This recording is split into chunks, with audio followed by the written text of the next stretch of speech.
Focus on Headline.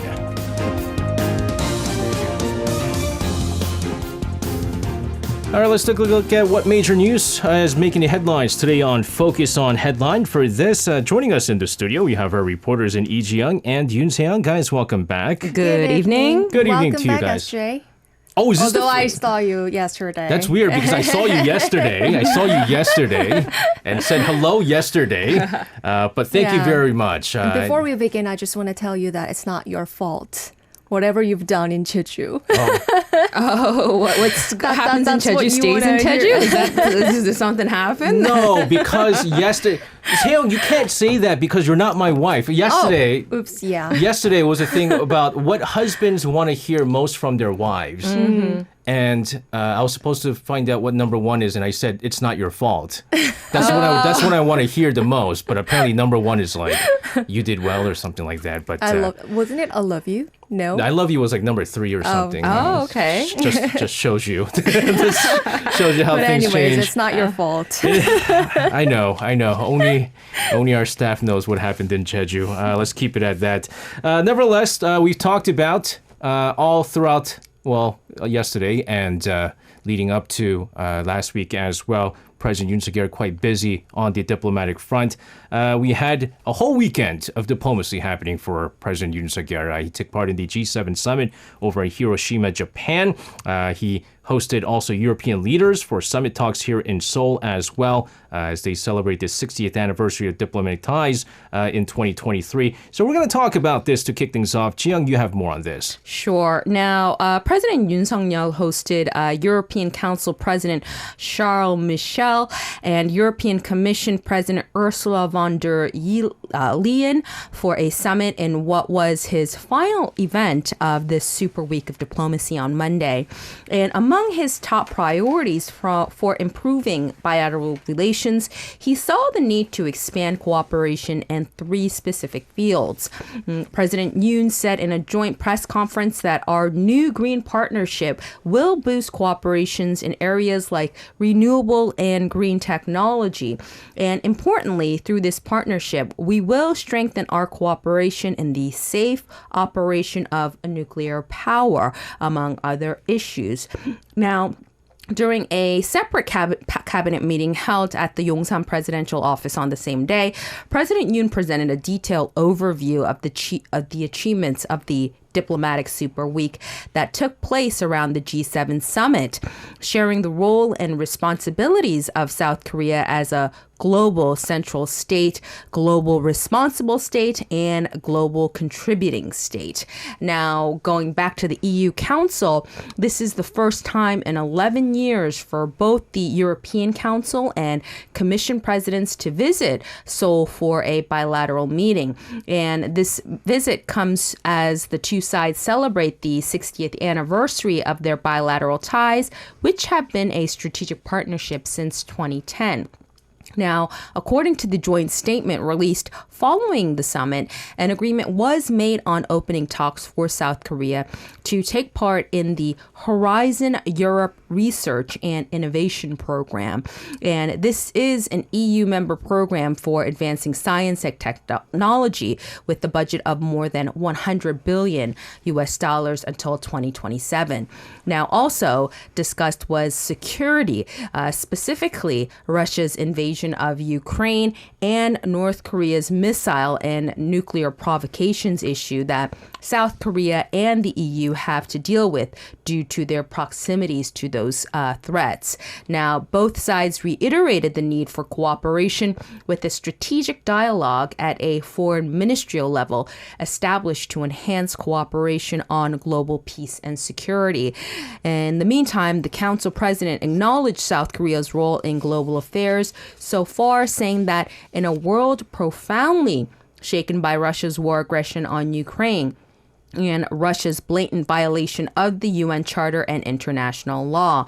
The Council President also condemned this war of aggression from the start, and it is all to your credit. And he said that it shows once again the strength of our bond, meaning our bond of the EU and South Korea. That's right. And we talked about this briefly yesterday, but potential I guess potentially there is a chance that South Korea might be added into that G7 membership, and then it turns into G8.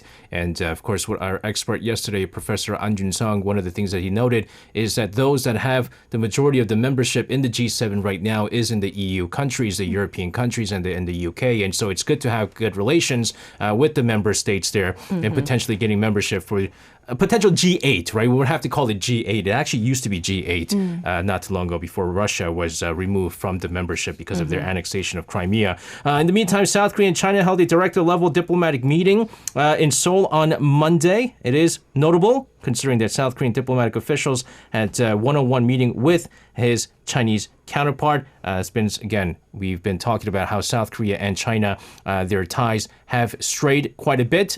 We can't say that it is at a low point just yet, but it could be headed towards that way. And they are, of course, looking to improve ties there. Seung, you have more on this. Yes, Choi Young-jun, the director of the Foreign Ministry's Northeast Asia Bureau, on Monday had a bilateral meeting with his Chinese counterpart Ryu Jin-sung, who is currently visiting Seoul. And Monday's director-level diplomatic meeting between the two countries is eye-catching in that it is the first in-person meeting between the two foreign authorities since South Korean Foreign Minister Park Jin held the phone talks with Chinese Foreign Minister Jin Kang back in January. On top of that, considering the fact that the Korean Seoul-Beijing relations are not in a friendly mood, as Yoon administration chose to stand on the side of Washington, distancing itself from Beijing and mentioning diplomatically sensitive issues on the international stage, eyes were on what the two sides discussed at the meeting. And Choi reportedly emphasized the importance of developing a mature and healthy South Korea-China cooperative relationship based on mutual respect. And the two sides are also likely to have exchanged views on the operation of bilateral dialogue channels, including the Korea-China 2+2 diplomatic and security dialogue and the vice minister level strategic dialogue. But at the same time, Liu explained Beijing's firm stance on China's interest, which highly likely includes its concerns over the South Korean government's recent diplomatic directions and President Yoon Suk-yeol's comments during an interview with Reuters last month regarding Taiwan, which quickly caused tit-for-tat condemnations between Seoul and Beijing. You know what is interesting? I think if it was some years back and if a South Korean leader had made comments in regards to this, China would have already responded with some kind of boycott or some kind of sanctions or anything like that. But they're a little hesitant in making those moves. In fact, they're just trying to hold somewhat of a dialogue. And listen, I know you guys are trying to get really close to the United States and Japan as well, but you have to understand, we are a major trading partner. We have to improve our ties. Let's work things out right now, because I think now things have changed where China also needs Korea in some ways, right? And maybe that's the reason why we are seeing more discussions between the diplomatic officials, despite the fact that, let's face it, there are some tensions right now between Seoul and Beijing. In the meantime, in the midst of concerns over the deterioration of relations between China and Russia due to the Yoon Suk-yeol administration's diplomacy strategy, we have Kim Tae-hyo, who's the Deputy Director of the National Security Office, revealing plans to initiate strategic dialogues with China. Jiang, let's also get the details of that. Sure. Now, it has been announced that Kim Tae-hyo, who's the Deputy Director of the National Security Office, plans to commence strategic dialogues with China. Speaking on a live broadcast with YTN on Monday, Deputy Director Kim explained that there have been ongoing discussions regarding strategic dialogues between China and Japan, as well as between China and South Korea. And he highlighted that these dialogues involve the exchange of representatives and the raising of pertinent issues. Furthermore, Deputy Director Kim mentioned that China also acknowledges the need for dialogues with Japan and expressed optimism that if active discussions on relevant issues take place, it would create an atmosphere conducive to considering a trilateral summit involving South Korea, China, and Japan at an appropriate time. Now, regarding Russia, Deputy Director Kim emphasized that despite international sanctions, there has been minimum scale exchange of certain commodities such as natural gas and Polak, and highlighted that our support for Ukraine focuses on humanitarian aid and reconstruction rather than creating political grievances for Russia. Now, it also has been reported that the U.S. President Joe Biden has invited the leaders of South Korea and Japan to a Washington trilateral meeting during the G7. Now, Deputy Director Kim mentioned while the specific date remains uncertain, the United States is expected to narrow down the agenda and timing for the meeting. And he speculated that Washington's trilateral meeting might take place around this summer, prior to the UN General Assembly in September. So Kim is pretty much saying that the relationship between China and South Korea are good. The relationship between China, Korea, and Russia is not that great, but not that bad. And also saying that the relations between Korea, the U.S., and Japan are fantastic. Yeah, I mean, that's the thing that's the reason why, despite maybe some hints as to, we have President Yoon saying that he might provide Ukraine with lethal weapons, right? But for the longest time, the reason why South Korea remains firm on still non-lethal weapons is because they still want to maintain somewhat of the, relations with Russia. I mean, there's a whole lot of business being conducted by South Korean companies in Russia. And so that's the one thing that you still have to be a little bit cautious about on that front. But yeah, certainly a trilateral meeting between the leaders of South Korea, the United States, and Japan could be looming because whatever the meeting that they had in the sidelines of the G7 summit was like 2 minutes long at most. Yes, exactly. It was quite exaggerated at most, and a lot of people were saying, "What?" Let's not use the word summit when it, it lasted for about 2 minutes. Encounter. It was an encounter. Yeah, it was an exactly. encounter, and like of the 2 minutes, like 1 minute was photo op. So there you have it. Let's move on here. We had a pro North Korean media outlet recently talking about the brief encounter, speaking of which, between the leaders of South Korea, the U.S., and Japan in Hiroshima, Japan, as what they called a triangle military alliance, and said that they're basically maximizing a risk of war outbreak on the Korean peninsula because of this quote-unquote alliance. Seung, what exactly are they talking about here?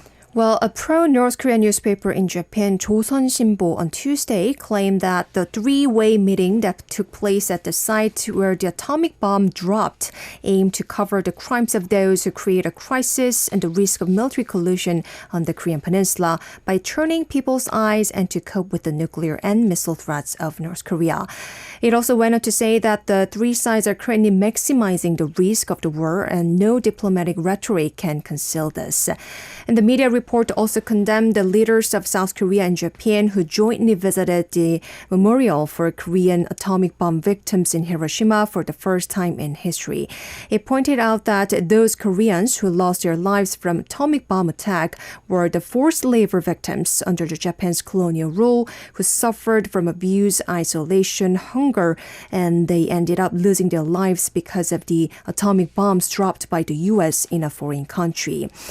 Well, indeed, when the presidential office announced that President Yoon Sung-yeol was going to visit Hiroshima Memorial Park with other G7 leaders and pay respect to Korean victims with Japanese Prime Minister Fumio Kishida, many urged that the leaders should have recognized and clearly mentioned what really happened to those Korean victims first, like why they were in Hiroshima in the first place and what they had to go through as forced laborers. Now, I'm not siding with a pro-North Korean newspaper here, but I do want to mention what they're trying to point out here, right? They're basically calling the United States a hypocrite, right? Yeah. They're going, you guys are always talking about, the U.S. is always talking about North Korea being a nuclear threat and, firing nuclear weapons and so forth, but whoa, I believe back in the 1940s, you guys, in 48, you guys dropped the atomic bomb on Hiroshima. You killed a bunch of innocent people. And yet you guys are kind of mingling around here talking about how you guys are going to, fight off North Korea and the threats that apparently North Korea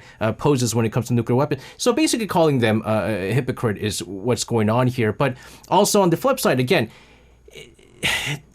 they do make a very good point in trying to pinpoint the historical aspect of why the Koreans were there in the first place, right? This has nothing to do with having communist ideas or anything like that. And that was one of those things that we were kind of hoping for in that Kishida acknowledging the victims, the Korean victims, not only because they died because of the atomic the bomb, but what they were doing there in the first place, right? But they did make a very good point in that the big question is, why were they there? Did you guys mention this? Did you acknowledge this? So again, not siding with a pro-North Korean newspaper here, ladies and gentlemen, but they did make certain points on that aspect.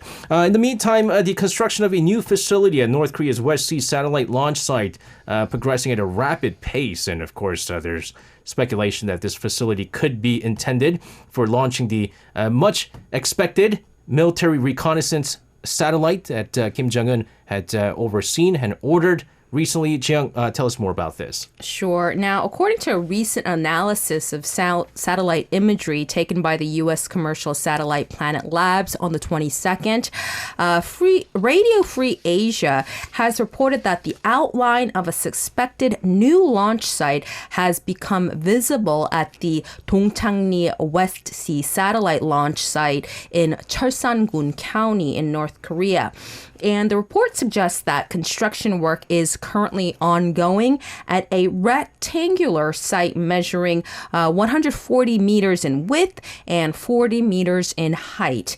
Now, in satellite photos from last month, the site appeared as bare ground, but in images captured on the 16th, concrete foundations were observed.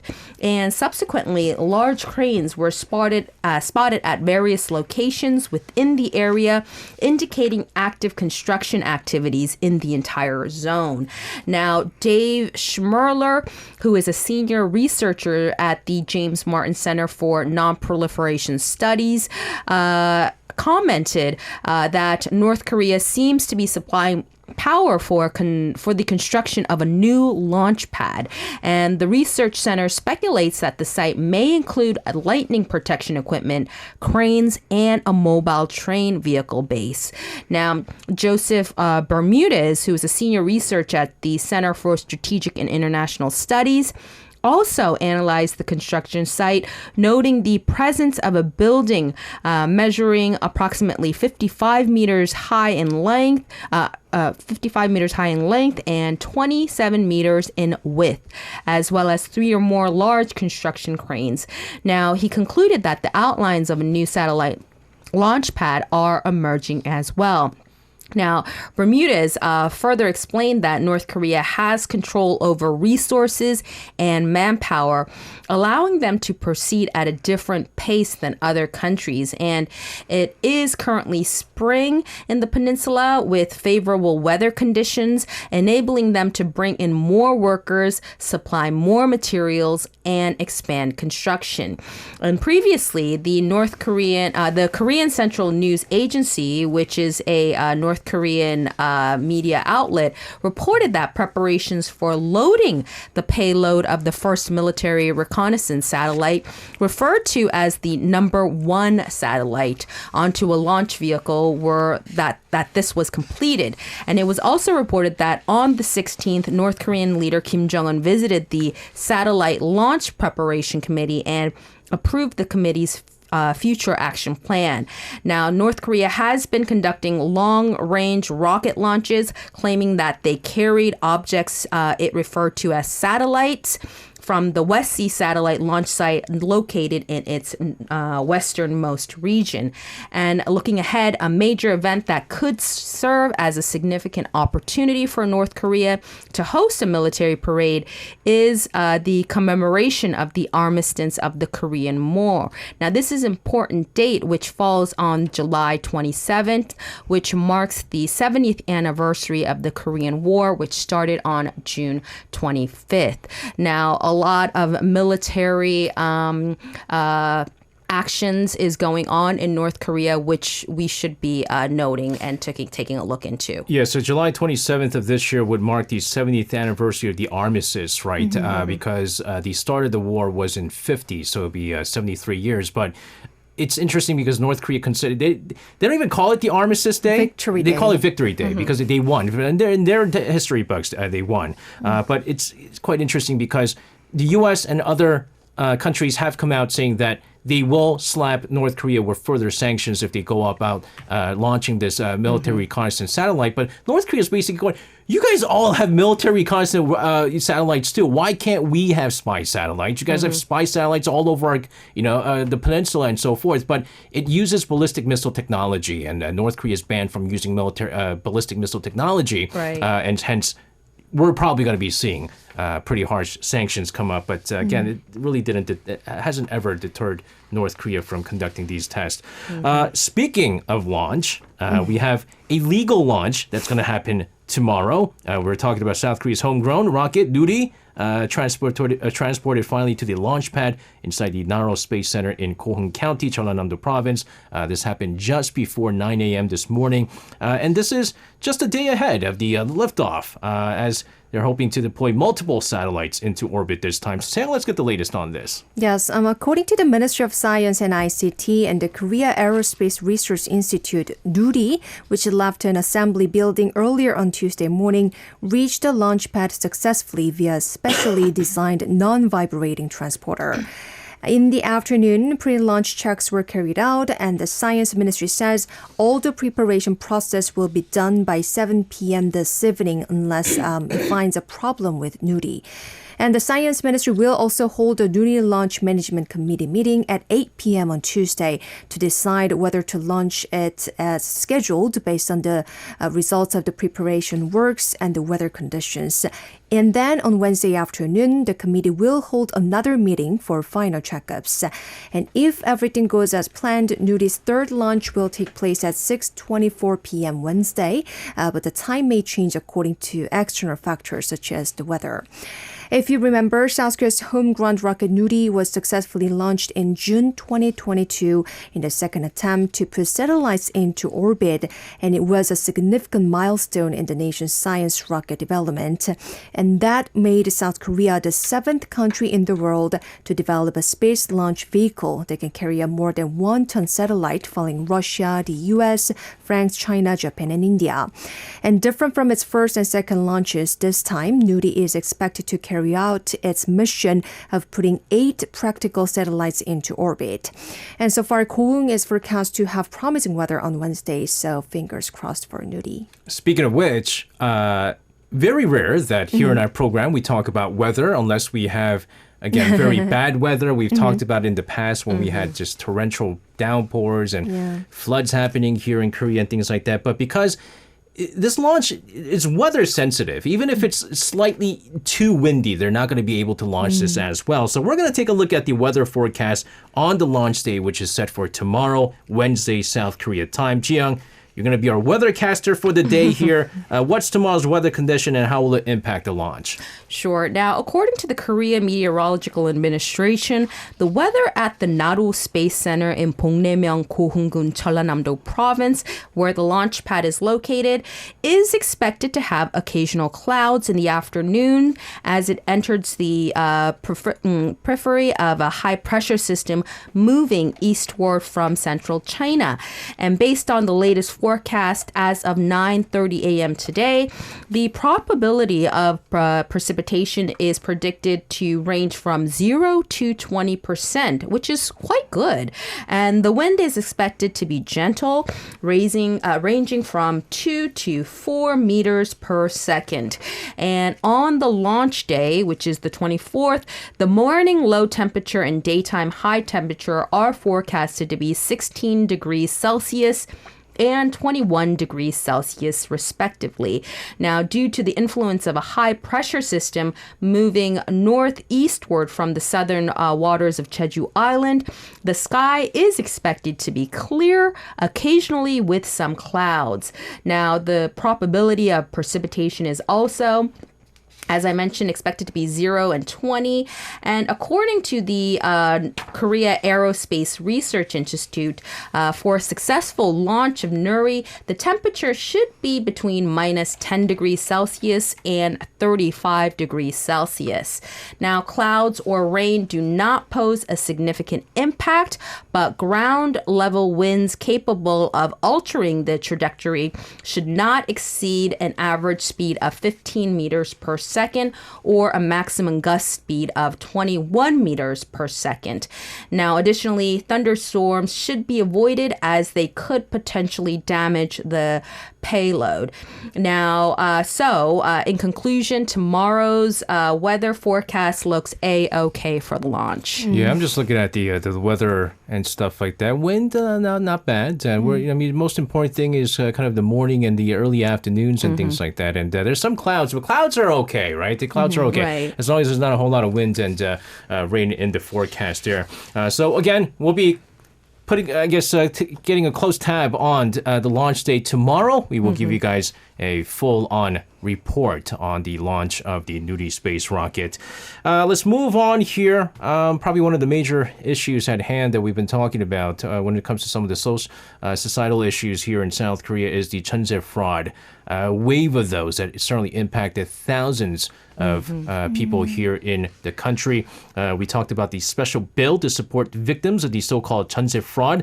This was passed by the National Assembly's Land, Infrastructure, and Transport Committee on Monday. Seung, tell us more about this.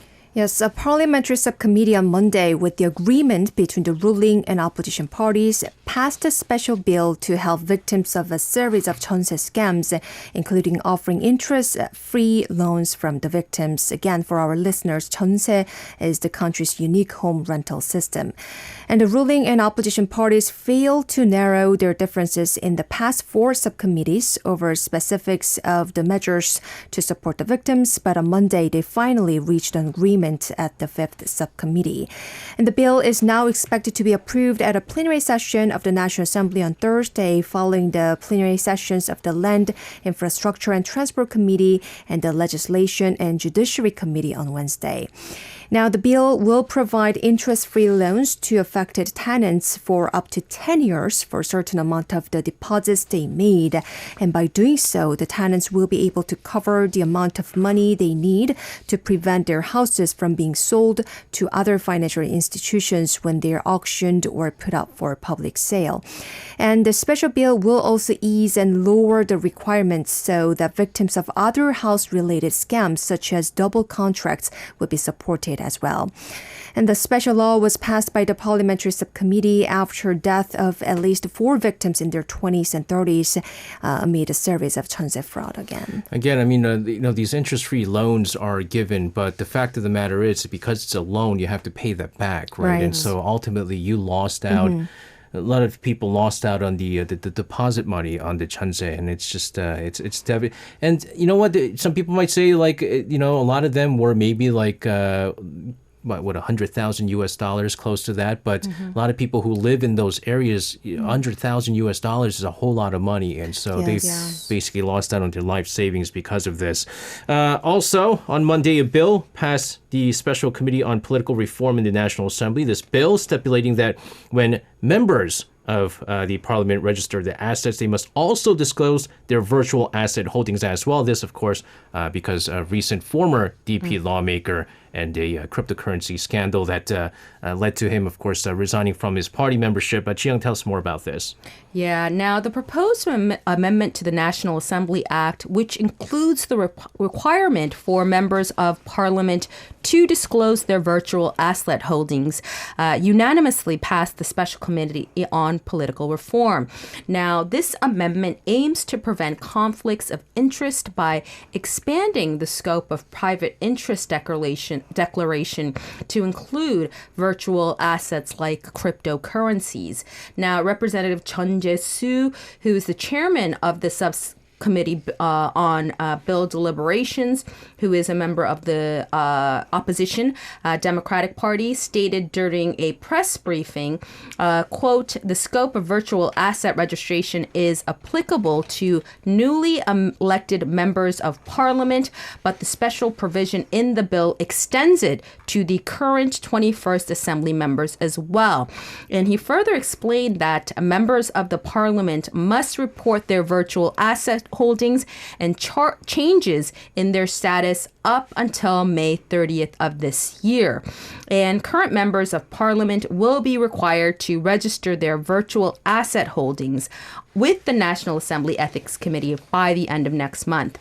Now, the Ethics Committee will review potential conflicts of interest and submit their findings to lawmakers and party leaders by July 31st. And the amendment consolidates separate bills proposed by lawmakers from the ruling and opposition parties. And it was introduced amid allegations of virtual asset related misconduct that you mentioned, SJ. And the final approval of the amended National Assembly Act is expected during the upcoming plenary session on the 25th. Now, once passed, the amendment bill will take immediate effect. Now, I was really surprised during this whole cryptocurrency scandal with the former DP party lawmaker that I was surprised that they didn't have to have this their cryptocurrency or virtual assets informed as well. So it was quite surprising that we're doing this now. Yeah, I mean, cryptocurrency still is relatively new. Right. It's still relatively new. And so, I mean, first, definitely with stocks and things like that, you have to report everything. So it's a first for everything. A lot of people are saying, well, I mean, what's wrong with cryptocurrency trading and things like that? But again, with that former DP lawmaker, I mean, there was apparently some link to Wemex company and things like that. Was there inside trading and so forth? That situation is quite different as well. well. Yeah, exactly. Guys, moving on here. It's been 14 years since former President Roh Moo-hyun passed away, taking his own life. I can't believe it's already been 14 years, but as it happens every year at this day on May 23rd, thousands of people gather and attend the memorial service held at the Pongha village for Roh Moo-hyun.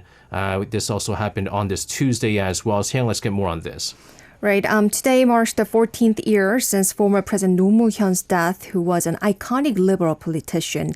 And thousands of people, including major political figures and lawmakers from both liberal and conservative parties, visited the rural village of Pongha Maul, to attend the memorial service that took place on Tuesday. Over 7,000 citizens also visited Pongha Maul to pay tribute to the former leader of South Korea. Instead of attending in person, President Yoon Suk-yeol sent the flowers of condolences to commemorate the deceased, but Prime Minister Han Duck-soo attended the memorial service. And former President Moon Jae-in, who visited the memorial service for the first time in 5 years last year, also visited Pongha Maul this Tuesday. When Moon took office, he said he would not visit Pongha village until his presidency is over and becomes an ordinary citizen again. And this is because he was one of the most trusted and loved friends of the former president of Roh Moo-hyun. And this year, the theme of the memorial service was "History slowly but surely moves forward." 역사는 더디다 그러나 진보한다 in Korean, and it's a quote from No's own writing. No served as South Korean president from 2003 to 2008 and fought for political and social reforms, but took his own life in 2009 amid the prosecution's intensive investigation into him, people around him, and his family as well, over illicit funds, which his supporters strongly claimed political retaliation. Again, one of the more notable progressive and liberal leaders in South Korean history, and a lot of people say, the country just wasn't ready for Roh Moo-hyun at the time. Probably one of the more misunderstood leaders as well. Let's move on here. Talk about the Under-20 FIFA World Cup. It's happening over in Argentina. Why are we excited? Well, because South Korea won their first opening match. And this was against France, which, for our listeners out there, I don't know if you guys watch Under-20. I love watching these Under-20 matches because these are the next leaders of, the kids who are going to be playing in the FIFA World That's Cup right. 4 years later. And France is a powerhouse. Now, they're not only a powerhouse in the regular FIFA World Cup, but also the under-20 FIFA World Cup as well. 2-1 was the final score. Let's get the details of this, Young. Sure. Now, South Korea's captain Lee Seung-won played a pivotal role in their 2-1 victory over France in Group F. Coach Kim Eun-jung praised the team's defensive strategy and execution of counterattacks, emphasizing their unity and understanding. Lee opened the scoring in the 22nd minute and assisted Lee Young-jun's goal despite France's late goal, and South Korea-focused defenders prevented further scoring. And in this tournament, the top 2 teams from each group, along with the 4th best third-place teams, will advance to the round of 16. And South Korea, the runners-up in the 2019 tournament, aims to secure their 3rd consecutive knockout stage appearance at this biennial event. Now, their next matches are against Honduras and Gambia in Mendoza, and Coach Kim acknowledged the challenges ahead, stating that the matches against Honduras and Gambia won't be easy. Now that the first match is in the books, South Korea team will prepare hard for the next one and try to play a good match. Captain Lee Seung-won, the hero of the victory, expressed his modest celebration, focusing on the upcoming matches, and he said that yes, he was happy, and also South Korea's impressive win over France sets them on a promising path in the FIFA U-20 World Cup. That's right. Quick correction. It's head coach Kim Eun-jung is his name, spelled like Jung. Leon Teo says, wasn't South Korea the runner-up in the last edition of the games? That's right. Guess who the winner was, though? It was Ukraine who won the under-20 FIFA World Cup. And again, South Korea, led by Lee Gang-in, was the runner-up there. Good stuff, Leon. Quickly here, finishing things off, South Korean novelist Chun Myung-kwan's Whale has been nominated for the 2023 International Booker Prize, and the winning title will be announced at a ceremony in London tomorrow. Seung, wrap us up here. Yes, the Booker Prize Foundation in the UK will announce its 2023 Booker Award winner tomorrow at around 6:30 a.m. Korea time. As you said, South Korean novelist Chun Myung-kwan's novel Whale has been shortlisted for the 2023 International Booker Prize, and this is the 4th time a South Korean author has made it to the final stage of the International Prize after Han Kang's The Vegetarian and The White Book in 2016 and 2018, respectively. There you have it. We'll be looking forward to some good news on that front. Guys, thank you very much for your report today. Have a safe rest of your night, and we'll see you guys again. Thank you. You can listen to Korea Now with me, SJ Lee, by downloading the Arirang radio application, or tune in online by visiting www.arirangradio.com. So make sure you tune in Mondays through Fridays, 6 p.m. to 8 p.m. Korea time.